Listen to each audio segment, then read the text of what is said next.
ঝটঝট শব্দ প্রাণবায়ুহীন দেশ প্রাণবায়ুহীন ঘোড়াহীন বড়ঝুরি রূপাঝুরি নাহরণী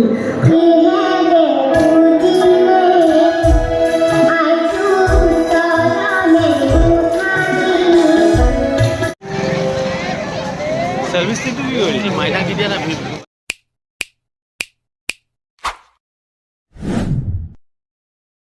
Hello guys, welcome to my YouTube channel Mixa Gallery. মই বহুত দিনৰ মূৰত আজি আকৌ ভিডিঅ' এটা বনাব আহিছোঁ মানে বহুত ধুনীয়া এটা খবৰ আছে আপোনালোকক মই কৈ আছোঁ তাৰ আগতে মই আৰু এটা ইন্টাৰেষ্টিং কথা এটা ক'ব লৈছোঁ নাৰায়ণপুৰ যি অসম সাহিত্য সভা অধিৱেশন চলি আছে তাত আমাৰ যাত্ৰা আৰম্ভ হৈছে এতিয়া আমি যাব ওলাইছোঁ মোৰ লগত আছে বৰ্তমান সময়ত মোৰ ইমৰান বৰুৱা হেল্ল' লগত আৰু মোৰ দুজন ভাই ককাই ওলাব আহক আমি ভিডিঅ'টো চাওঁ বহুত ধুনীয়া ভিডিঅ' হ'ব সাহিত্য সভাখন কেনেকৈ আয়োজন কৰিছে সম্পূৰ্ণ দেখুৱাই আছোঁ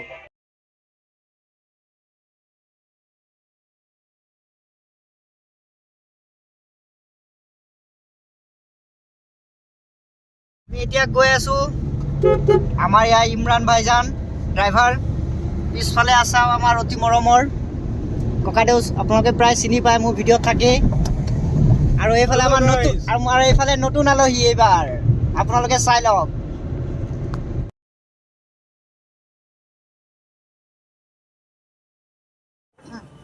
তেল ভৰাই তুমি এখন দি দিয়া আকৌ সোমাই থাকিব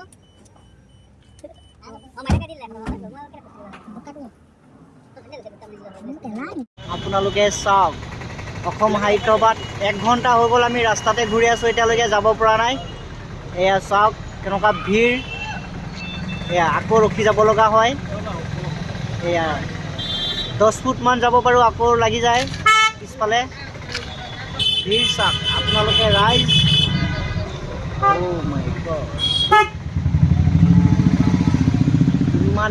ইমানে ভিৰ 1 ঘণ্টাৰ পৰা ৰাস্তাতে ঘূৰি আছোঁ এতিয়ালৈকে পোৱাগৈ নাই কৈছে মানুহে জংঘলে টংঘলে এইটো চাওক বাইক সোমাই দিছে এইটো চাওক এইটো চাওক মানুহে জংঘলে চংঘলে বাইক সোমাই দিছে ক'ত গাঁৱৰ ৰাস্তাত সোমাই দিছে এইটো চাওক ইমানে ভিৰ ক'ত ঘূৰিছোঁ নাজানো 2 ঘণ্টা হ'ল গাড়ী লৈ ঘূৰি আছোঁ এয়া চাওক সাহিত্য সভাৰ দৃশ্য সুন্দৰকৈ চাওক এয়া পাৰ্কিং চাওক এয়া চাওক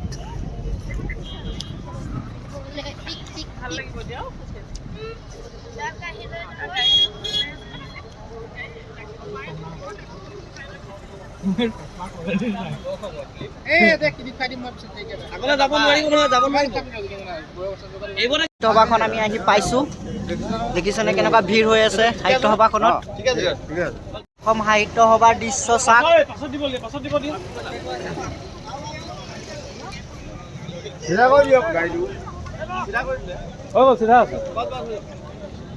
আমি পাইছোঁহি পলমকৈ হ'লেও ভিতৰত কি আছে নাজানো কিন্তু চাওক মানুহৰ ভিৰ চাওক কিমানখিনি দূৰত এতিয়াও আছে আমি খোজকাঢ়ি যাব লাগিব এতিয়া পাইছোঁহি মেইন ৰাস্তাখন চাই লওক মানুহবোৰ কেনেকুৱা ভিৰ সমাগম सर्विस तो भी हो रही मायना की दिया ना फिर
এইফালে আমাৰ কাৰ্যালয়ৰ পৰা আহোঁগৈ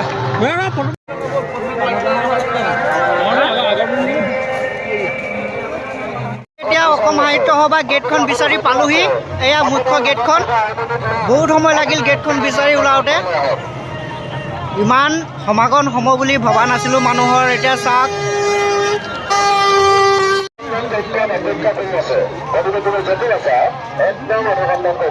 এয়া গেটখন আমি আহি পাইছোঁ এতিয়া। এইখনে মুখ্য গেট অসম সাহিত্য সভাৰ।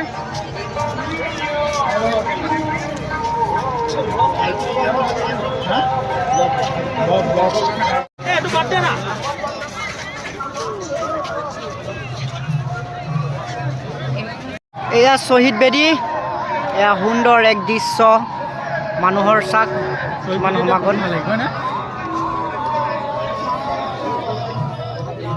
আপোনালোকৰ সম্পূৰ্ণ দৃশ্য দেখাব পৰা নাই, মানে ইমানে ভিৰ।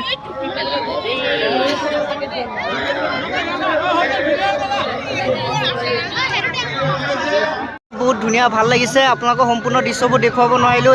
এইখন শ্বহীদ বেদী, বহুত সুন্দৰ ধুনীয়া দৃশ্য।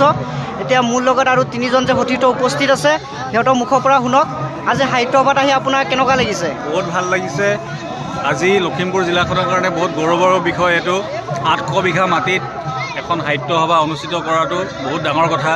গতিকে লখিমপুৰবাসী ৰাইজে ভালকৈ সাহিত্য সভাখন আগবঢ়াই নিব আগলৈ, তাকে আশা কৰিলোঁ। বহুত ভাল লাগিল, বহুত বঢ়িয়া হ'ল। আপোনালোকো আহক চাবলৈ। জয় আই অসম। জয় আই অসম। এইখনে মূল ষ্টেজ। এইখনতে কালি আমাৰ মাননীয় অসমৰ মুখ্যমন্ত্ৰী হিমন্ত বিশ্ব শৰ্মা ডাঙৰীয়া, আমাৰ মামা আহি উপস্থিত হ'ব। এইখনতে সকলোৱে আহিব, অংশগ্ৰহণ কৰিব। এইখনে মূল ষ্টেজ। ধুনীয়া প্ৰগ্ৰেম চলি আছে।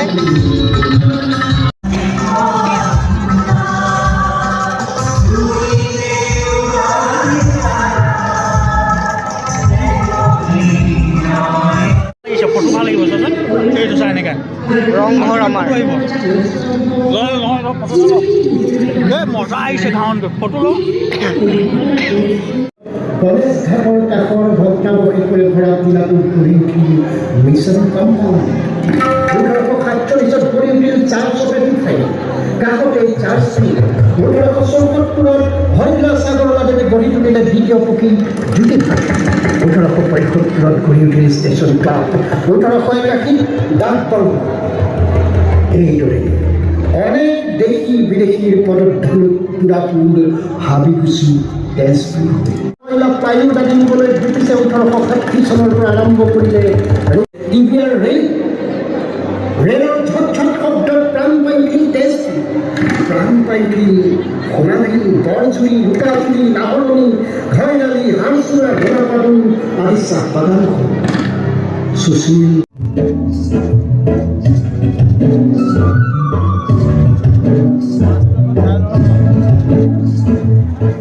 ইতিমধ্যে তেজপুৰলৈ আগমন হৈছিল জামুগুৰি, চতিয়া, চাৰিআলি, নলবাৰী আদি অঞ্চলৰ বিভিন্ন লোক। তেওঁলোকে গঢ়ি তোলা এটি অঞ্চল আছিল কলিবাৰী। 1890 চনতে তাক স্থাপন হ'ল তেজপুৰ অসমীয়া ভাষা উন্নতি সাধনী সভা। 1907 চনতে গঢ়ি উঠিল বান থিয়েটাৰ পাৰ্টি।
check.